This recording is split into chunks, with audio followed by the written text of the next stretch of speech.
एक दिन हरीश नाम का एक आदमी झूमते गाते हुए जंगल की तरफ जा रहा था। आज तो चलकर खूब सारे फल तोड़कर लाऊंगा जंगल से, उन्हें ले जाकर बाजार में बेच दूंगा और फिर जो पैसे मुझे मिलेंगे उनसे बढ़िया अगले 2-3 दिन तक आराम फरमाऊंगा और ऐश करूंगा। लेकिन हरीश जब जंगल पहुंचता है तो वो देखता है कि आज तो वहां पर बिल्कुल भी फल नहीं लगे थे। अरे, ऐसा कैसे हो सकता है? यहाँ के तो सारे के सारे फल ही गायब हैं। जरूर वो बंसी मुझसे पहले आकर सारे फल ले गया है। ये बंसी कोई भी मौका नहीं छोड़ता है मुझे परेशान करने का। हरीश उदास हो जाता है और वापस घर आने के लिए मुड़ जाता है। लेकिन तभी उसके मन में एक विचार आता है। अरे हाँ, वो बंसी यहाँ के फल ले गया है, लेकिन जंगल के अंदर तो और भी बहुत से पेड़ है ना, और कोई भी जंगल के इतने अंदर तो जाता नहीं है, तो वो बंसी भी नहीं गया होगा। तो क्यों ना मैं अंदर जाकर फल तोड़ लाऊं। इतना सोचकर हरीश घने जंगल में अंदर की तरफ चलना शुरू कर देता है। कुछ देर चलने के बाद हरीश को बहुत सारे फल के पेड़ दिखते हैं। उन्हें देखकर वो खुद से कहता है, अरे, मैं तो चलते चलते बहुत अंदर तक आ गया हूँ, लेकिन कम से कम मेरा यहाँ आना सफल तो हुआ। अब जल्दी से ये फल तोड़ लेता हूँ और यहाँ से निकलता हूँ।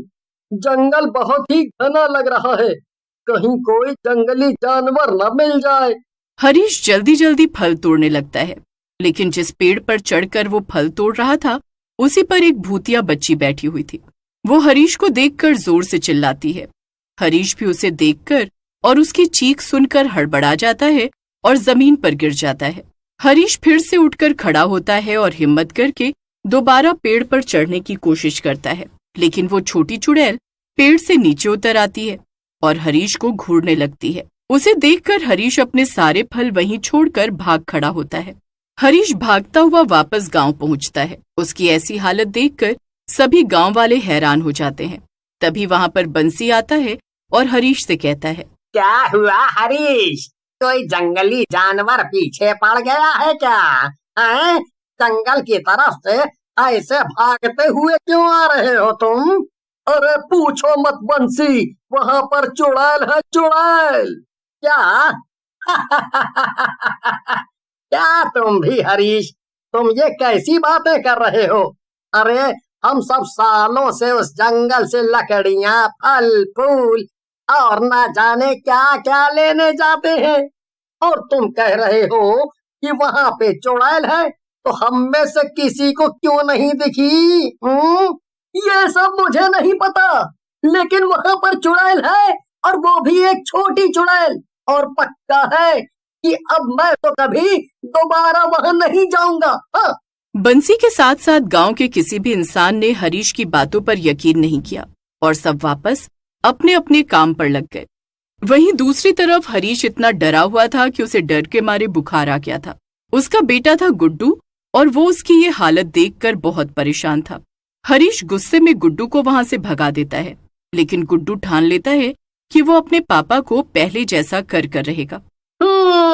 अब तो मैं खुद उस जंगल के अंदर जाऊंगा और पता करूंगा कि यहाँ पर कोई चुड़ैल है या नहीं।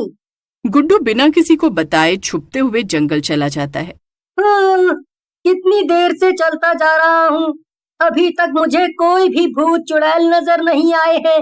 पापा भी बेवजह ही पूरे गांव में अपना मजाक बनवा रहे हैं। जल्दी से वापस चलता हूँ और उन्हें समझाता हूँ कि अपना वहम दूर कर ले। गुड्डू वापस जाने के लिए मुड़ता है और तभी उसे झाड़ियों से कुछ आवाज आती सुनाई देती है। वो झाड़ियों के पास जाकर देखता है तो वहां पर उसे एक भूतिया बच्चा नजर आता है। उसे देखकर गुड्डू डर के मारे बेहाल हो जाता है।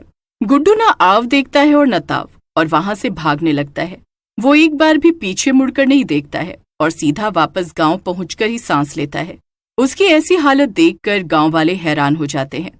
अरे, क्या बात है गुड्डू, अब तुम्हें क्या हो गया है? तुमने भी कोई भूत चुड़ैल देख लिया है क्या? अरे काका हंसो मत, पापा सही कह रहे थे। वहाँ उस घने जंगल में सच में एक भूत है।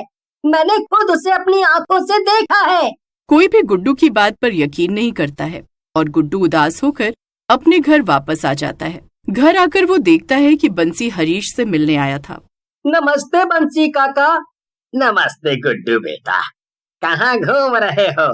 जरा अपने पापा के पास बैठो, उनका ख्याल रखो। उन्हें इस वक्त तुम्हारी जरूरत है ना। इतना कहकर बंसी वहाँ से चला गया और गुड्डू का जवाब सुनने के लिए भी नहीं रुका। गुड्डू अपने पापा के साथ बातें करने लगा और वहीं दूसरी तरफ बंसी के मन में तो कुछ और ही चल रहा था। ये दोनों बाप बेटे पागल हो गए हैं, ना जाने इन्हें कौन से भूत और चुड़ैल नजर आ रहे हैं। मैंने तो बस ये सुना है कि वहाँ घने जंगल में बहुत कीमती फल लगे हुए हैं। मैं वहाँ जाकर वो सारे फल इकट्ठा कर लूंगा और बाजार जाकर महंगे दामों में बेच दूंगा। देखता हूँ कौन सा भूत नजर आता है। बंसी बिना किसी को बताए एक बड़ी सी गाड़ी लेकर जंगल पहुंच जाता है। उसने ये सोच रखा था कि वो सारे फल गाड़ी में भरकर ले चलेगा और फिर उन्हें शहर बेच देगा। वाह, हरीश सही कह रहा था। यहाँ तो बहुत ही कमाल के फल लगे हुए हैं। बाहर के जंगल में तो इतने अच्छे फल नहीं हैं। हरीश इतना बेवकूफ है जो इसे ऐसे ही छोड़कर चला गया। खैर मुझे क्या, अब तो मेरा फायदा ही फायदा है। बंसी एक एक करके पेड़ों से फल तोड़ने लगता है, पर तभी उसके ऊपर एक डरावना भूत वार कर देता है। अरे अरे, ये क्या? बचाओ बचाओ! लगता है कि तुम इंसान अपनी हरकतों से बाज नहीं आओगे। मैंने तुम लोगों को कितने मौके दिए कि तुम लोग यहाँ से भाग जाओ, लेकिन तुम बार बार इस जंगल में आ रहे हो। अब मैं तुम्हें नहीं छोड़ूंगा। बंसी भूत से बचकर भागने की कोशिश करता है, लेकिन तभी एक चुड़ैल उसे पकड़ लेती है और उससे पूछती है, क्यों? कहाँ भाग रहा है इंसान के बच्चे? अगर तुझे भागना ही था तो भला यहाँ पर आया ही क्यों? अब तो तेरी खैर नहीं, अब हम सब मिलकर तुझे कच्चा चबा जाएंगे। बंसी अपने लालच के जाल में बुरी तरह फंस चुका था। वो देखता है कि भूत और चुड़ैल के साथ साथ उनके दो भूतिया बच्चे भी वहां आ जाते हैं। भूतिया बच्चों में एक छोटी चुड़ैल और एक छोटा भूत था। असल में इन घने जंगल में भूत का पूरा परिवार रहता था और इससे पहले कभी कोई इन जंगलों में इतना अंदर नहीं आता था, इसलिए किसी को इनके बारे में नहीं पता था। तभी चुड़ैल बंसी को भूत के हवाले कर देती है और भूत उसे एक पेड़ पर उल्टा टांग देता है। पेड़ पर ऐसे लटकने के बाद बंसी जोर जोर से रोने लगता है और भूत के परिवार से गिड़गिड़ाते हुए कहता है, अरे अरे, मुझे जाने दो, मुझसे बहुत बड़ी भूल हो गई। मुझे नहीं पता था कि यहाँ पर तुम लोग रहते हो, वरना मैं कभी भी यहाँ नहीं आता। मुझे माफ कर दो, मुझे माफ कर दो। हम भला क्यों तेरा यकीन कर ले? पहले भी 2 लोग गांव से यहाँ आकर जा चुके हैं। हमने उन्हें तो जाने दिया, लेकिन अब तू भी यहाँ आ गया। अरे नहीं नहीं, मैं तो यहाँ सिर्फ अपने लालच के चक्कर में आया था।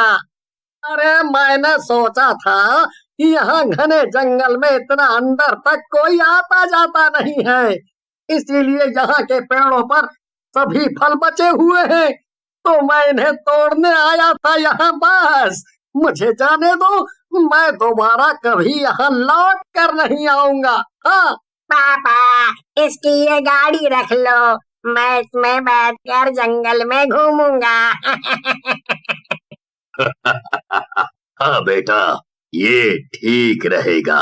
सुन लिया ना तूने मेरे बच्चों ने क्या कहा? अब अगर तुझे यहाँ से सही सलामत जाना है तो तुझे अपनी ये गाड़ी यहीं छोड़नी पड़ेगी।